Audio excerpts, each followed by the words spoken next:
Step 3. Starting to build based on the map. First component, dimension.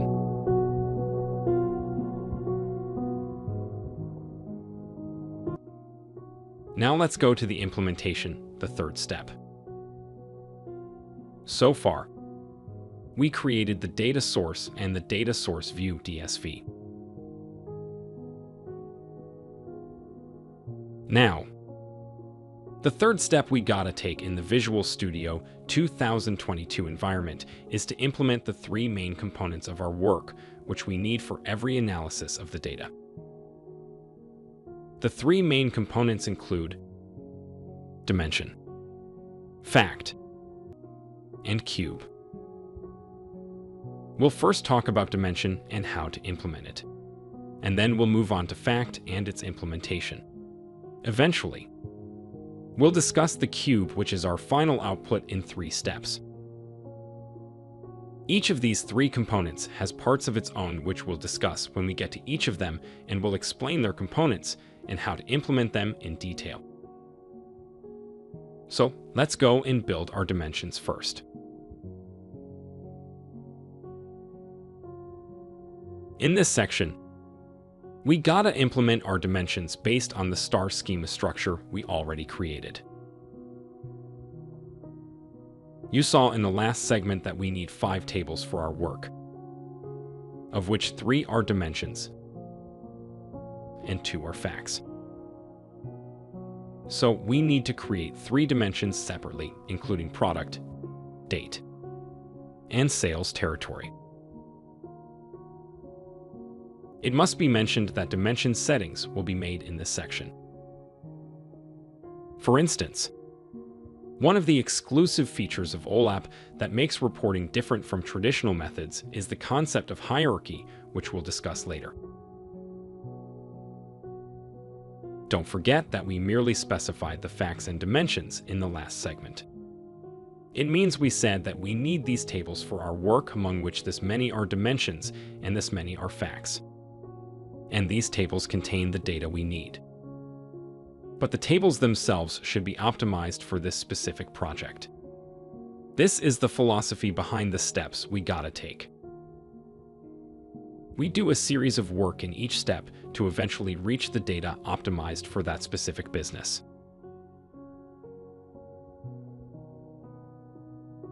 For instance, we merely say what our data source is in the first step.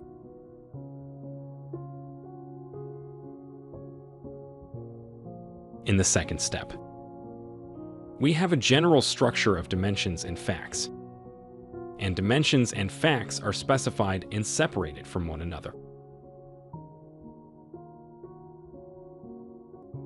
In the same second step, you got briefly introduced to the concept of named query, through which I said you can create new tables and fields if need be.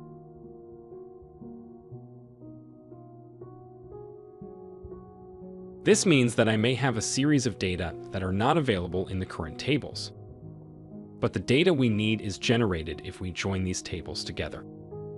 That's among the things we should do in the second step. In the third step, we come and create the dimensions practically because we need to do some work on these tables that cannot be done on a concept called the table.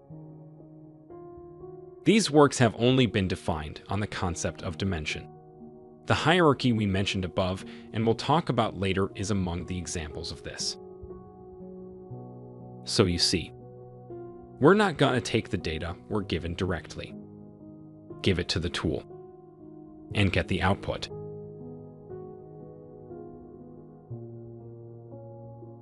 We should move forward step by step and do a series of work in each step so we can eventually reach a series of valuable data that can be analyzed.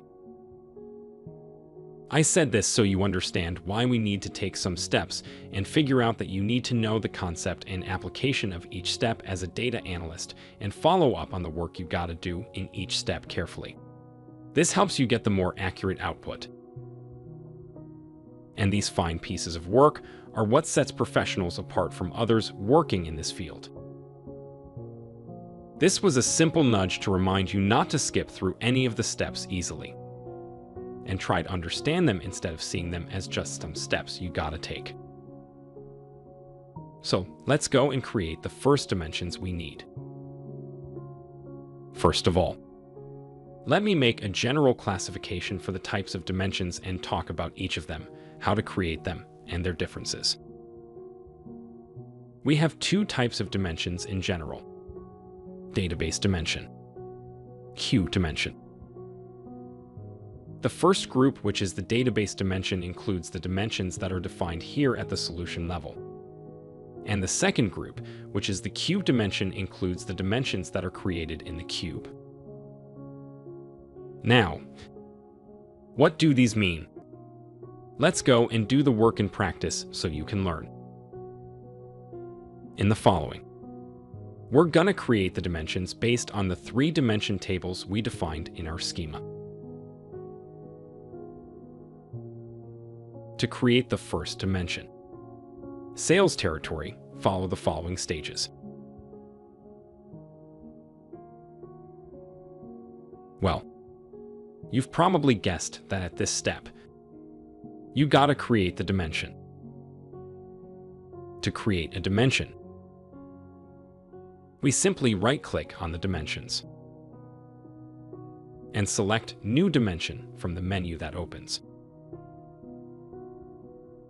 Then, the dimension wizard opens.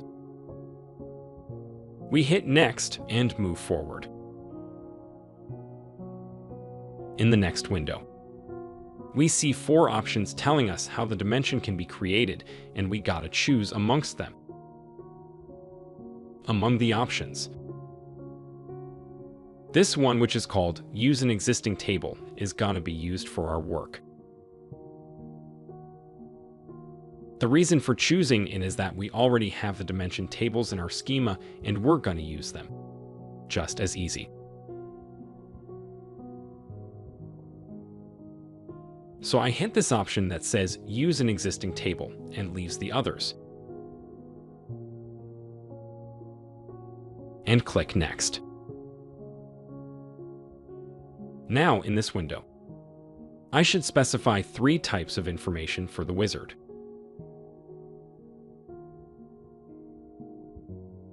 In the Data Source View section, I gotta specify the source for my data and say where my dimension tables are. This is where we gotta specify the DSV we created in the second step for the wizard. If you remember, the name we chose for the DSV was AdventureWorks DW 2019, which I choose here.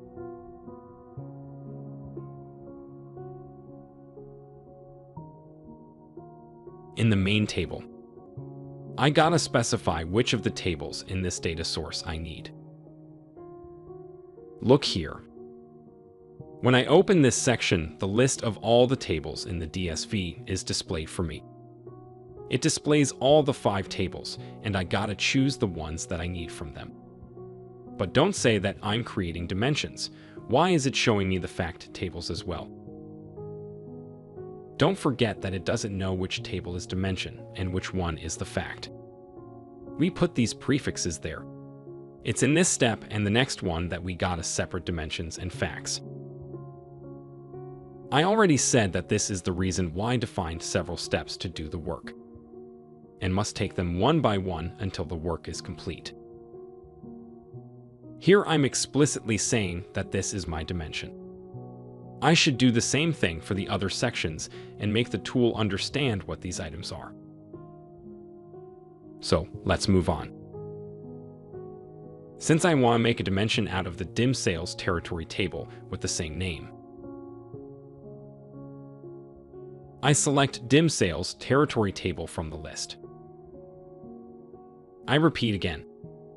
I'm talking about the dim sales territory table. What does this mean? It means that this is a table and we're giving it the concept of dimension and informing our tool about it. From now on, we can perform the operations that can't be done on tables and are specific to dimensions on them. In the middle of the training, I try to teach you things I guess your minds must be involved with. So the reason I give extra explanations is that I know there are some students that may be asking themselves questions in this regard, which is quite natural. But don't worry. Whenever I feel the need to give extra explanations, I will. So let's carry on. The third notification I gotta give the wizard is to specify the primary key of the dimension. This will make every record in the dimension be defined separately.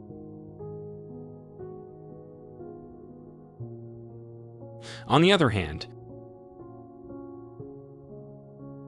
this field makes the connection between this dimension and the fact table.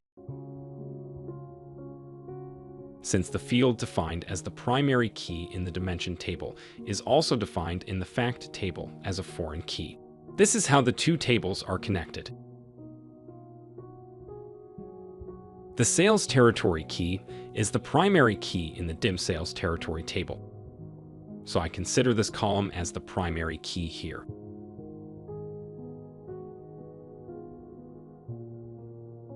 And the final notification is specifying the name column. What is this column? Look, we specified the primary key in the key column. We said that sales territory key is the primary key in this table and learned its application and why we had to choose it. You know that the primary key is usually numerical and is, for instance, an integer. Numbers suit the primary key, and it's better to use numbers in them as it speeds up searching. But showing them to the user as the output would be meaningless. I'll make an example so you can better understand this. Suppose we have a dimension for the products which is called the product dimension. We have two fields here, product key and product name. The product key is the primary key of the dimension and you gotta consider it as the key column. But the product name is its equivalent that should eventually be displayed to the user. Why? Because the product key is a number and is not user-friendly. But the product name is a string and is thus user-friendly. Suppose the product key of a product is 74, and its name is a 14-inch monitor. Would it be better to display the number 74 or the words 14-inch monitor to the user?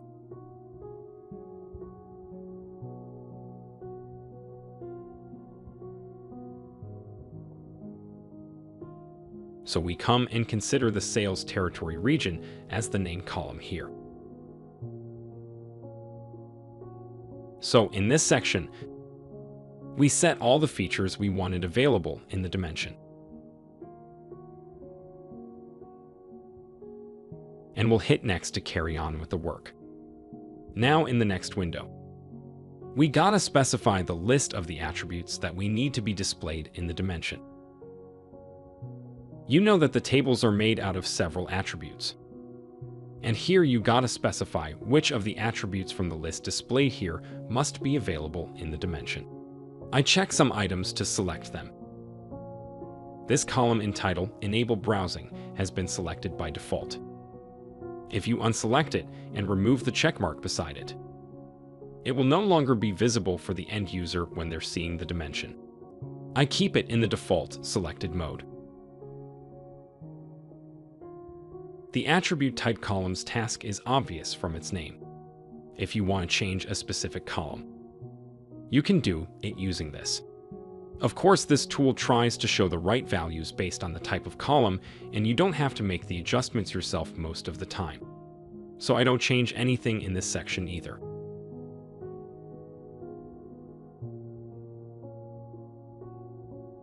Well, we finished creating one of our dimensions. In this window, similar to others, we select a name for our dimension.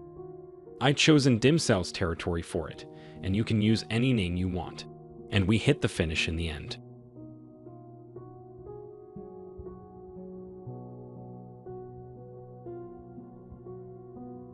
So we implemented one of the three dimensions that we had on the map. we learned that all we had to do was to request the creation of a dimension from this section, and then specify which DSV we want to use, which tables from this DSV we need, which fields of the tables we want it to fetch for us, and eventually choose a name for it.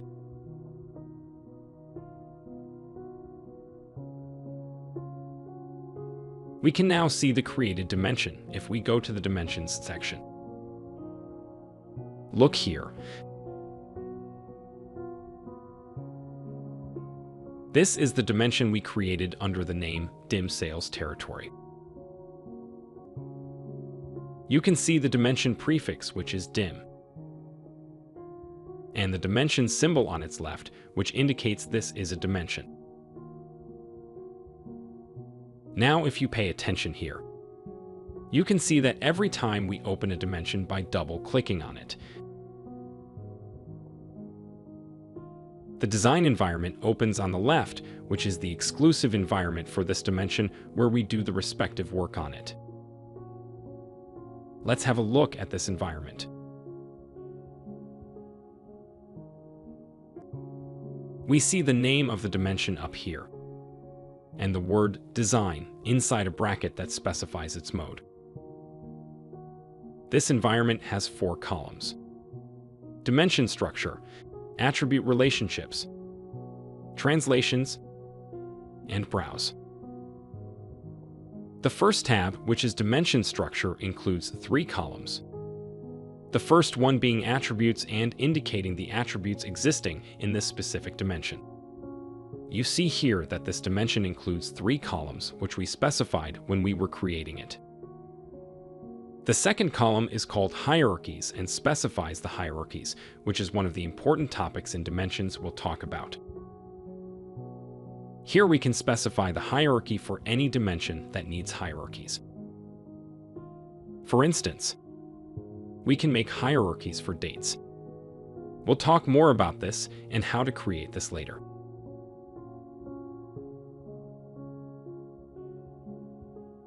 The third column, which is called Data Source View, displays the main table based on which we created the dimension. Here you can see the dim sales territory with all its attributes.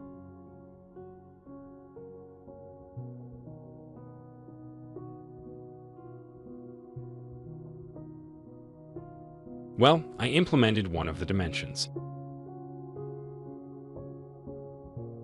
There are 2 other dimensions. Go through the steps of creating the other 2 dimensions: product and date, as a practice so you get more familiar with how dimensions are created. Let's summarize our discussion up to here again. What was the output? Creating the first component of the schema or the project map, which was a dimension. Now to carry on with the dimension. There's an extremely important concept called hierarchy you should familiarize yourself with and learn how to create. After understanding this concept, we'll implement it on the dimension we just created.